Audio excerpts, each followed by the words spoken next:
sejahtera Kristus ada bersama dengan kita semua.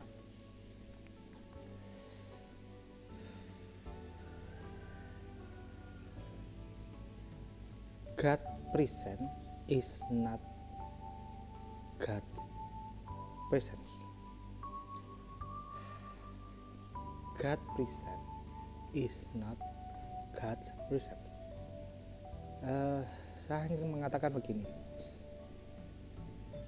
berkatnya Tuhan tidak berarti sama dengan penyertaannya Tuhan. Berkatnya Tuhan itu tidak selalu sama dengan kehadiran Tuhan. Maka selalu saya katakan, berhenti mengejar berkatnya Tuhan, kejar hadirat Tuhan.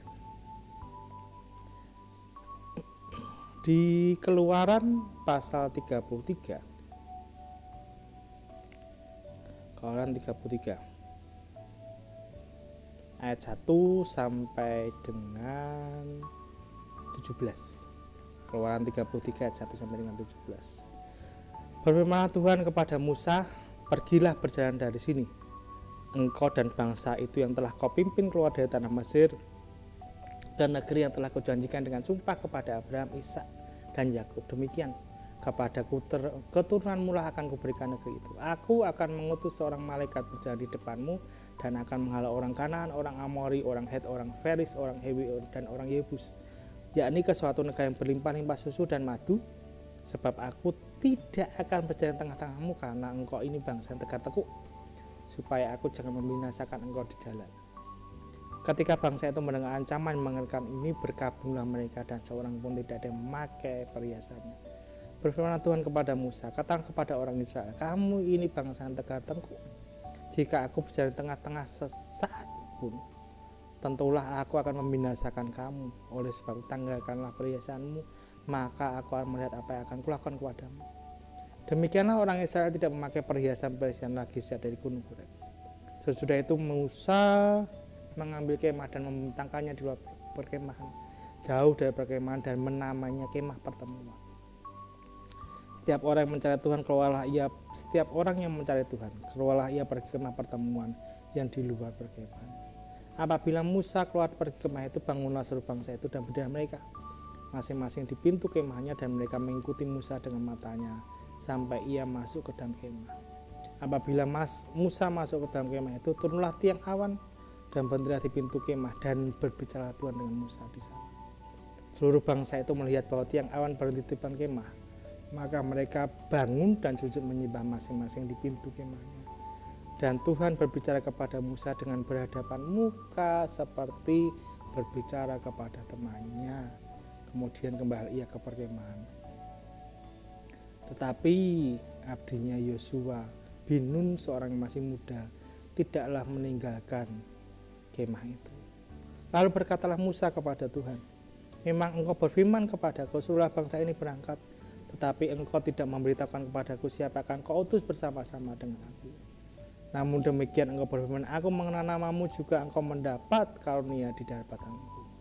Maka sekarang jika aku kiranya mendapat kasih karunia di hadapanmu, beritahukan kiranya jalanmu kepadaku, sehingga aku mengenal engkau, supaya aku tetap mendapat kasih karunia di hadapanmu. Ingatlah bangsa ini umatmu. Lalu ia berfirman, aku sendiri tidak membimbing engkau dan memberikan ketenangan kepadamu. Berkatalah Musa kepadanya, jika engkau sendiri tidak membimbing kami, janganlah suruh kami berangkat dari sini.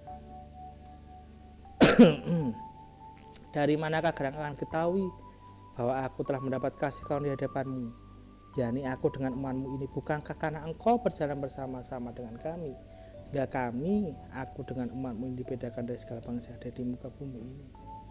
Berfirmanlah Tuhan kepada Musa, juga yang telah kau katakan ini akan kulakukan, karena engkau telah mendapat kasih karunia di hadapanku, dan aku mengenal engkau.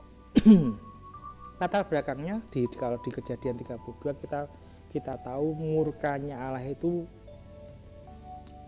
menyala-nyala karena Israel membuat dan menyembah patung anak lembu emas. Nah, di murkanya itu Tuhan berkata seperti ini. Tuhan sebenarnya sedang berkata seperti ini. Janjiku Israel ke tanah perjanjian tidak akan kucabut. Kalian tetap akan berjalan, tetap akan sampai ke tanah perjanjian. Itu janjiku. Tetapi aku tidak lagi akan berjalan di tengahmu.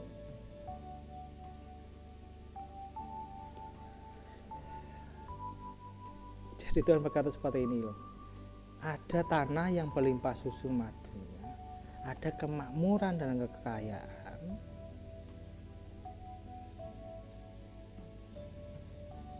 Tapi aku tidak akan ada di tengah-tengahmu. Kalau itu diberikan kepada kita bagaimana? Pilihan semacam itu. Ada kekayaan, kemakmuran sampai 7 turunan, ada berkat jasmani, ada harta yang tidak akan habis sampai anak cucu kita. Tetapi Tuhan tidak akan ada di tengah-tengah kita. Pilih yang mana? Bagi Musa ini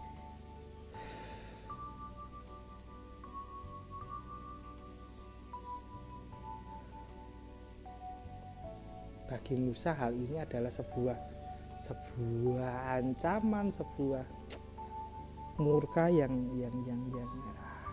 pilihan yang tidak akan dipilih oleh Musa. Maka sama Musa tadi berkata begitu kan ya. Jika engkau sendiri tidak membimbing kami, jangan suruh kami berangkat dari sini. Musa tahu persis.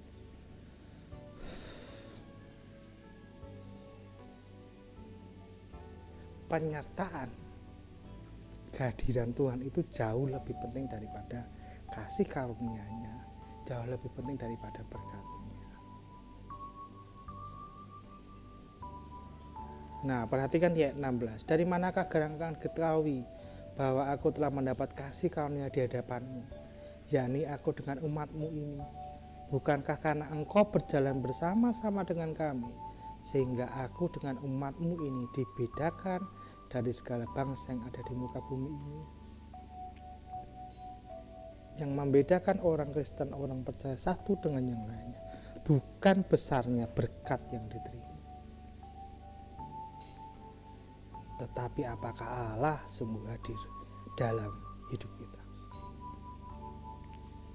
Masih di masa pandemi, saudara-saudara, saya tidak lupa mengingatkan dan tidak bosan mengingatkan. Meskipun ada yang sudah menerima vaksin, ya, itu bukan silver bullet. Masih butuh waktu lama untuk vaksin ini bisa bekerja menghentikan.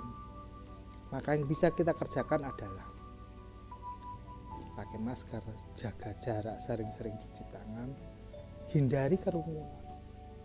Kalau dalam ruangan terpaksa bekerja dalam ruangan, ya ingat ventilasi, durasi dan jaraknya.